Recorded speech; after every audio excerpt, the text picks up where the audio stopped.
নির্বাচনে দাঁড়িয়েছি লিফলেটটা দিয়ে সালাম দিয়ে। কেন নির্বাচন করবা? আমি এমপি হতে চাই। এমপি কেন হবা? আমি দেশের জন্য পলিসি মেকিং এ সাহায্য করতে চাই। তোমার কি কোনো অভিজ্ঞতা আছে? আমি বললাম কেমন অভিজ্ঞতা? বলে তুমি কোনোদিন ওয়ার্ড কাউন্সিলর হয়েছো, তুমি এমপি হইতে চাও? মানে এই আমার জাস্ট আমি একটু ধৈর্য হারাই গেলাম। যে এরপর আমি বললাম বলে তুমি এই পরে যে প্রশ্নটা করো, তুমি তাহলে এখানেই কেন করছো? আর কোনো নাই?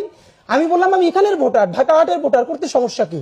এরপর সে আমাকে বললো যে তুমি কি ওয়ার্ড কাউন্সিলর হইছো? আমি বলি ওয়ার্ড কাউন্সিলর আর এমপির কাজ তো এক না, আমি ওয়ার্ড কাউন্সিলর কেন? তারপর আমি বললাম আমি শুরু করছি এমপি দিয়ে, আমি তো একদিন জাতিসংঘের মহাসচিব হইতে চাই, সমস্যা নাই তো।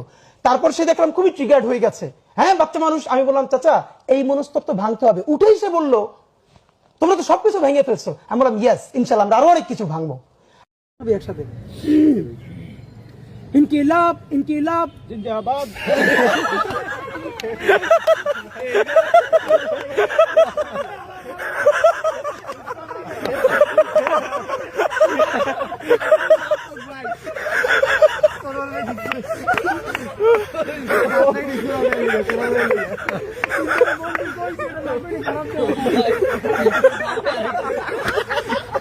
এবার কে করবা?